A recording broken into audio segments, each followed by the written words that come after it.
Pas de question.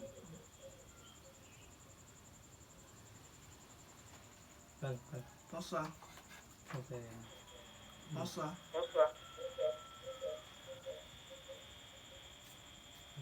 Non, la lettre n'est pas venue. Et ça devait sonner petit aussi. Tu es en train de travailler. Salam alaikum wa rahmatullahi wa barakatuh. Bonjour. Dans la vidéo d'aujourd'hui, nous allons continuer avec la présentation de nos différents types de caméras que nous avons. Alors, dans la vidéo précédente, nous avons installé une caméra analogique qui était constituée d'un kit de 8 caméras. Et je vous avais montré étape par étape comment les installer. Dans la vidéo d'aujourd'hui, nous allons continuer avec les caméras de type IP. Cette fois-ci, nous avons un kit de 4 caméras IP qu'on va essayer de présenter rapidement.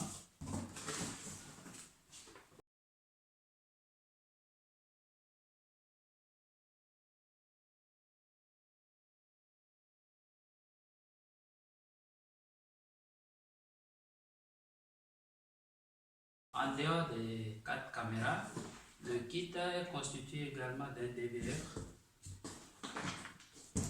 Vous avez vu ça, c'est notre DVR qui est totalement différent du DVR qu'on avait utilisé la dernière fois avec les caméras analogiques. En dehors de ça, nous avons un haut-parleur, vous voyez, un jeu de tournevis qui va vous permettre d'installer votre caméra. Un câble réseau, il y a un câble réseau qui est ici. D'accord, on a 4 chargeurs pour les 4 caméras. Maintenant, nous avons une rallonge qui est là, qui va nous permettre d'alimenter pour tester, voir ce que ça donne. Également, ce géant truc là qui est là, ça c'est le moniteur qui va nous permettre ici d'afficher les images que les caméras vont récupérer.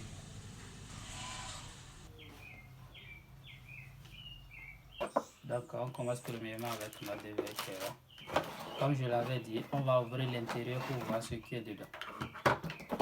Si notre disque dur a déjà été branché ou pas. Bon, déjà on peut constater ici qu'il y a le disque dur qui est déjà là. Vous voyez, c'est ça qui est déjà fixé ici. Ça se voit déjà là. D'accord. Maintenant, ce que je vais essayer de faire, je vais prendre la tournevis qui est ici et je vais essayer de dévisser pour voir. Maintenant, on a les 4 vis qui sont là de part et d'autre. Donc, je vais essayer de dévisser ça rapidement.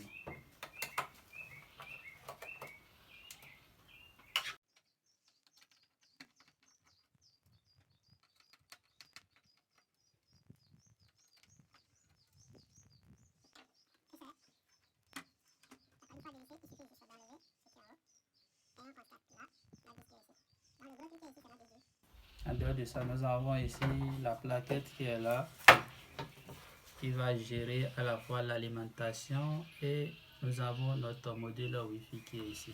Comme on peut remarquer, on a l'antenne qui est ici. On va constater que l'antenne a également de fil qui est là, qui est connecté ici. Donc c'est exactement la même chose quand on ouvre un ordinateur, on constate à l'intérieur qu'il y a la carte réseau qui est là. Donc c'est la même chose ici. Donc, on a nos 2 fils qui sont là, de notre disque dur ici. Et ce qui est ici, ça c'est l'alimentation pour pouvoir alimenter notre disque dur. Donc c'est un disque dur de 1 Tera. Donc, ce qui veut dire on peut enregistrer les vidéos jusqu'à une semaine. Une semaine, voire un mois par là. C'est bon? D'accord, je vais essayer de fermer, puis on va l'alimenter pour voir.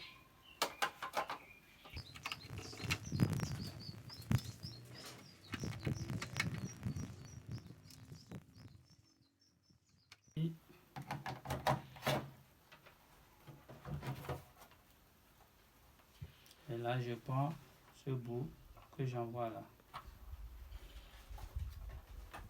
Ok, je mets ça là pour voir. D'accord, on constate lorsque j'ai mis, on voit que le chargeur s'est allumé. Également, on peut constater ici que notre DVR s'est allumé. Si vous pouvez entendre là, ça vibre. Voilà. Donc ça, c'est la caméra.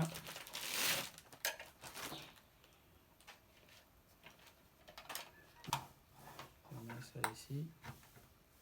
puis je prends ce bout que je mets ici.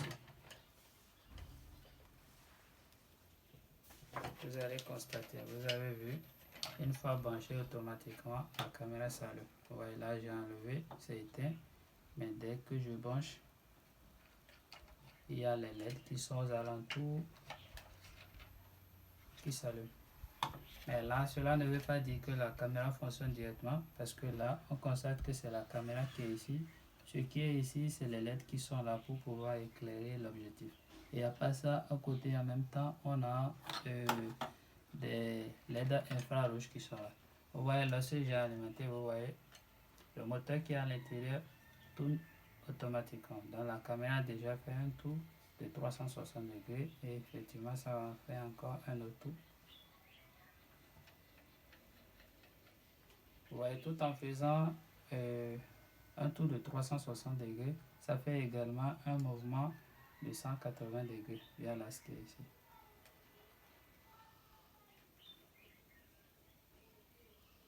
Voilà. Donc, ce qui me reste à faire, c'est de configurer la caméra avec notre DVR qui est là. Donc, je peux allumer ici pour voir ce que ça donne. Voilà, la caméra est allumée. Donc, on va passer au câblage.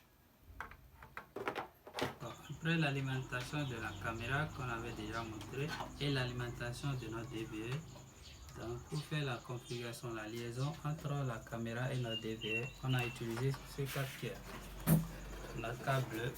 Ça fait qu'on a une connexion filet qui est là, entre les deux.